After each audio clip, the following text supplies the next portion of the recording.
Hello everyone, मैं दीपक sir perfect study zone के YouTube channel में एक बार आपका फिर से स्वागत करता हूं। आज हम लोग पढ़ेंगे प्रश्नावली 3.4। प्रश्न पहला, निम्न समीकरण के युग्म को विलोपन विधि तथा प्रतिस्थापन विधि से हल कीजिए। इसमें कौन सी विधि उपयुक्त है उसको भी बताइए। तो यहाँ पर पहला है हमारा x धन y बराबर 5, 2x माइनस 3y बराबर 4। तो हम इसको हल करेंगे पहले विलोपन विधि से। तो विलोपन विधि में हम क्या करते हैं, विलोपन विधि में हम या तो x वाले चर को बराबर कर लेंगे यानी इन दोनों को, या तो y वाले चर को बराबर कर लेंगे।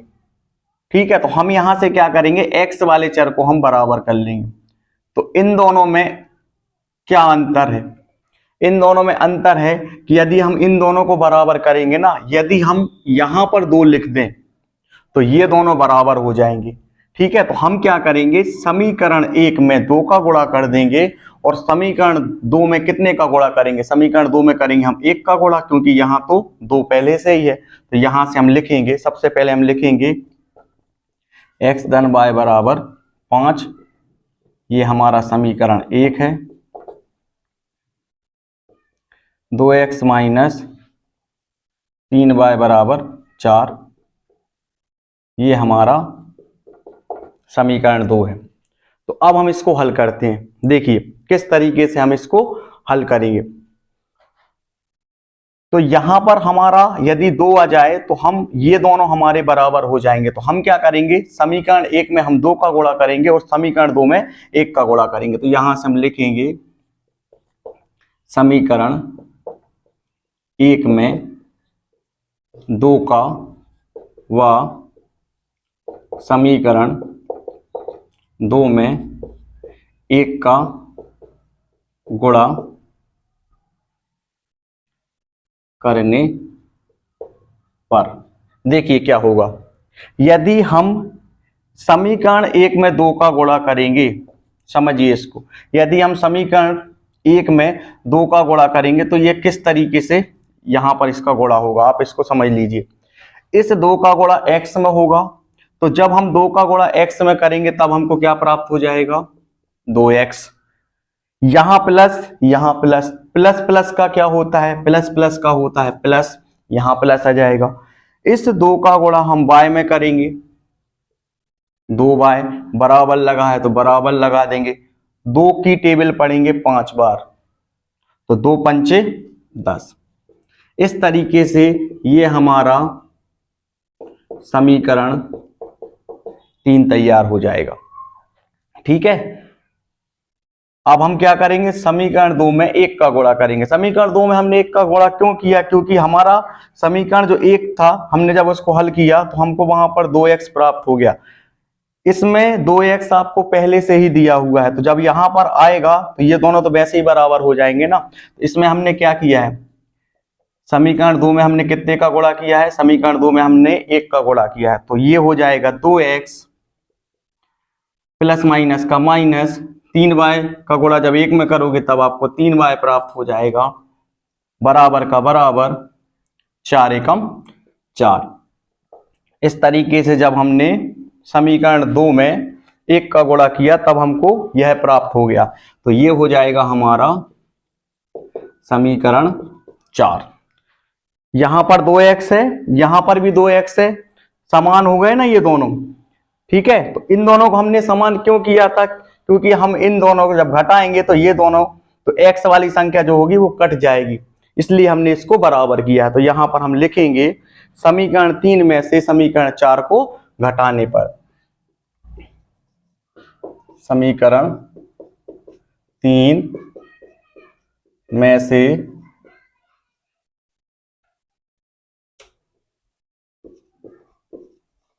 समीकरण 4 को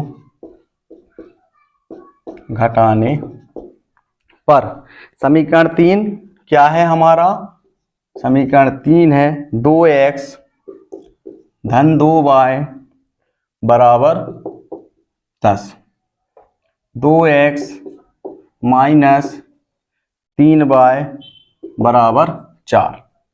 ठीक है ना।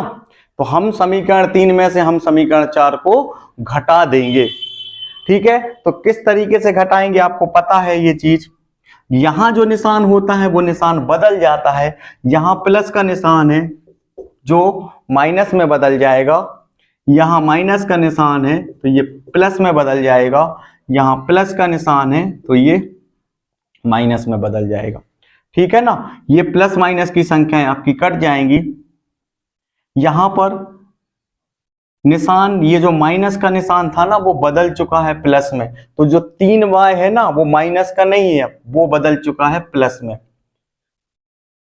तो यहां पर +3y और +2y है, तो इसमें बड़ी संख्या कौन सी है, बड़ी संख्या 3 है, तो हम उसके साथ में प्लस का निशान लगा है तो नीचे प्लस का निशान आ जाएगा।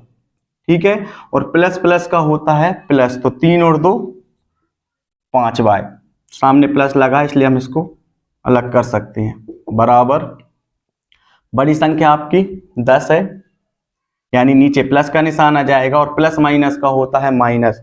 तो जब हम 10 में से 4 को घटाएंगे तब हमको क्या प्राप्त हो जाएगा, हमको प्राप्त होगा 6। इस तरीके से देखिए, अब यहां पर गुणा के रूप में दिया हुआ है, गुणा का अपोजिट होता है आपका भाग, तो यहां पर 6 और बटे में 5 हो जाएगा। इस तरीके से हमको y का मान प्राप्त हो गया है 6/5। अब हम क्या करेंगे, y के मान को समीकरण 1 में रखने पर, y के मान को समीकरण 1 में रखने पर, तो ये आपका समीकरण 1 है ना, इसमें हम y के मान को रख देंगे।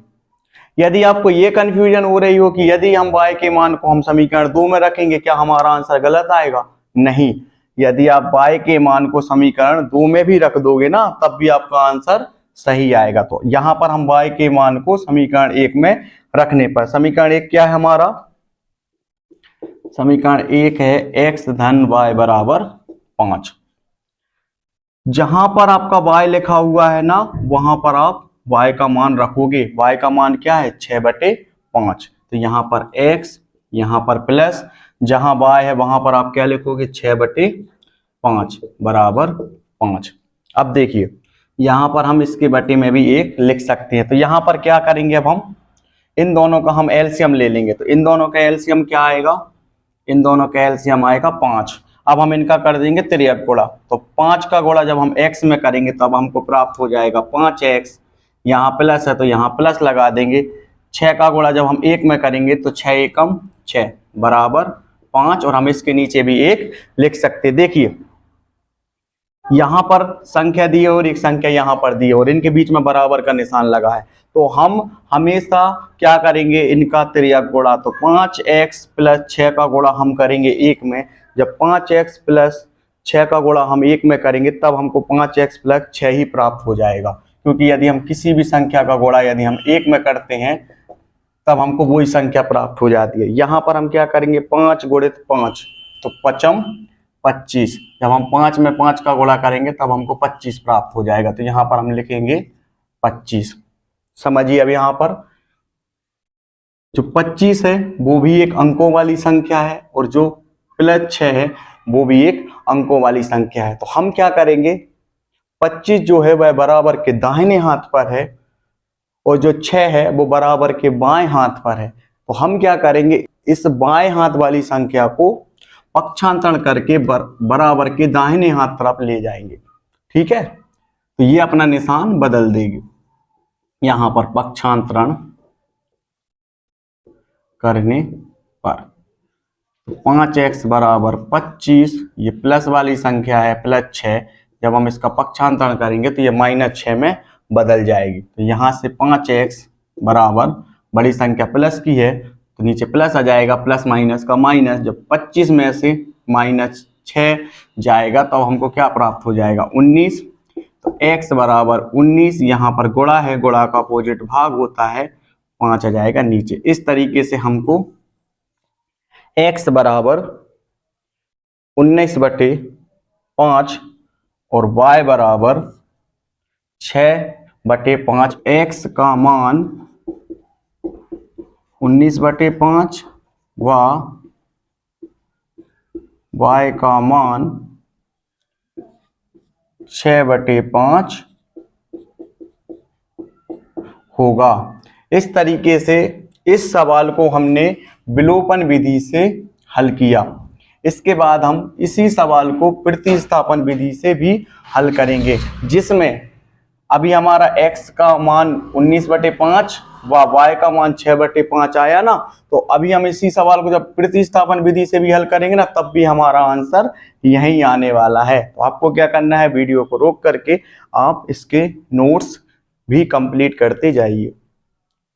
अब हम क्या करेंगे, इसी सवाल को प्रतिस्थापन विधि से हल करेंगे। प्रतिस्थापन विधि तो आपसे बहुत अच्छे से बनने लगी होगी, ठीक है। तो प्रतिस्थापन विधि में पहला स्टेप क्या होता है, हम करते हैं पहले समीकरण 1 को हल। तो यहां से हम लिखेंगे समीकरण 1 से, समीकरण 1 क्या है हमारा, x धन y बराबर 5। तो सबसे पहले हम क्या करेंगे, प्रतिस्थापन विधि में क्या करते हैं, x के दाहिने हाथ पर जो निशान वाली संख्या होती है उसका हम पक्षांतरण करते हैं। तो यहां पर हम लिखेंगे पक्षांतरण करने पर तो x बराबर 5 और ये प्लस y जो है वह किस में बदल जाएगा, माइनस y में, क्योंकि हमने इसका पक्षांतरण कर दिया। अभी बराबर के बाएं हाथ पे था, अब बराबर के दाएं हाथ पे आ गया, इसलिए इसका निशान बदल गया। तो ये बन जाएगा हमारा समीकरण 3। यही तो करते थे हम पहले स्टेप में कि समीकरण 1 को हल करते थे, उसमें से समीकरण 3 हमको प्राप्त हो जाता था। फिर हम क्या करते थे, x के मान को रखते थे समीकरण 2 में। यह स्टेप सेकंड है, x का मान समीकरण 2 में रखने पर, समीकरण 2 क्या है, 2x माइनस 3y बराबर 4। देखिए यहां पर 2 दिया है तो यहां 2 लिखिए, यहां x है, x का मान कितना है, x का मान 5 माइनस y। तो जहां पर x लिखा हुआ है ना, वहां पर हम लिखेंगे 5 माइनस y। तो यहां पर हम लिखेंगे 5 माइनस y। इसके बाद यहाँ माइनस है तो हम यहाँ माइनस लगाएंगे, 3y बराबर 4। देखिए इस 2 का गुणा हम 5 में करेंगे तो 2 पंचे हो जाएगा आपका 10, प्लस माइनस का माइनस, 2 का गुणा y में करेंगे 2y माइनस 3y बराबर 4। देखिए अब हम क्या करेंगे, इन दोनों के चर समान हैं तो या तो ये संख्या जुड़ेगी या तो ये संख्याएं घट जाएंगी। देखिए 10, इनमें बड़ी संख्या 3 है, उसके साथ जो निशान है उसको हम नीचे लगा देंगे, और माइनस का होता है प्लस, लेकिन यहाँ पर प्लस नहीं आएगा क्योंकि पहले स्टेप में हम क्या करते हैं, इसमें बड़ी संख्या का निशान लगाते हैं। 3 जो है वह बड़ी संख्या है, उसके साथ माइनस है तो यहाँ माइनस हो जाएगा। ये दोनों संख्याएं जुड़ेंगी या घटेंगी, इसके लिए इन दोनों संख्याओं, इन दोनों निशानों का हम आपस में गुणा करते हैं, तो माइनस और माइनस का हो जाएगा प्लस। तो 3 और 2 5y बराबर 4। ये अंकों वाली संख्या है और ये भी अंकों वाली संख्या है, तो हम इसका पक्षांतरण कर देंगे। पक्षांतरण करने पर तो यहाँ पर 4, और जब हम प्लस 10 को जब हम बराबर के दाहिनी ओर ले जाएंगे तो ये माइनस 10 में बदल जाएगा, और यहाँ पर है आपका माइनस 5y। तो माइनस 5y बराबर, इनमें बड़ी संख्या है आपकी 10 और उसके साथ माइनस का निशान, तो बड़ी संख्या का निशान नीचे आ जाता है और माइनस और प्लस का होता है माइनस। जब 10 में से 4 को घटाओगे तो आपको 6 प्राप्त हो जाएगा, तो माइनस से माइनस हो जाएगा कैंसिल, 5y बराबर 6। तो y बराबर 6/5। तो इस तरीके से हमारा प्रतिस्थापन विधि में हमने दूसरी स्टेप को भी हल किया। तो तीसरे स्टेप में हम क्या करते थे, y का मान रख देते हम लोग समीकरण 3 में। तो यहां हम लिखेंगे y का मान समीकरण 3 में रखने पर समीकरण 3 क्या है हमारा? समीकरण 3 है x बराबर 5 माइनस वाई। तो x बराबर 5 माइनस वाई का मान क्या प्राप्त है हमको? y का मान प्राप्त है 6/5। इसके नीचे भी हम एक लिख सकते हैं। तो x बराबर इन दोनों का एलसीएम आ जाएगा हमारा 5, और जब हम 5 में 5 का गुणा करेंगे तो 5 25 माइनस 6 एकम 6। इसको फिर से अच्छे से समझ लीजिए, ये मैंने यहाँ पर आपको इस तरीके से समझा के बताया। इसको कैसे करते हैं, जैसे यहाँ 5 लिखा है, ठीक है, तो आप यहाँ रफ में समझिए, यहाँ 5 लिखा है, इन दोनों के एलसीएम आया है 5, यहाँ पर गुणा का निशान लगाएंगे, 5 के नीचे क्या है? 1। तो 1 का गुणा हम करेंगे 5 में, तो यहाँ पर 5 एकम 5, तो यहाँ पर हम 5 लिखेंगे। फिर माइनस यहाँ 6 है, गुणित 6 के नीचे क्या है? 5। तो 5 की टेबल आप कितनी बार पढ़ोगे? 5 आ जाए, तो 5 की टेबल आप पढ़ोगे 1 बार, ठीक है, तो 5 एकम 5। इस तरीके से हमको 25 माइनस 6/5 प्राप्त होगा। तो यहाँ पर हमको 25 माइनस 6/5 प्राप्त हो गया। तो यहाँ से हम x बराबर 25 में जब 6 जाएंगे तो 19/5 हमको प्राप्त हो गया। तो इस तरीके से हमने इसको विलोपन विधि के साथ साथ हमने इसको प्रतिस्थापन विधि से भी हल कर लिया, जिसमें हमारे दोनों मान सही आए हैं। तो इस तरीके से आप वीडियो को रोक करके आप इसके नोट्स भी कंप्लीट कर लीजिए। इस तरीके से हमारा पहला सवाल हल हो चुका है। यदि आपको वीडियो पसंद आया हो तो वीडियो को लाइक, चैनल को सब्सक्राइब और शेयर करना ना भूलें। मिलते हैं अगले वीडियो में।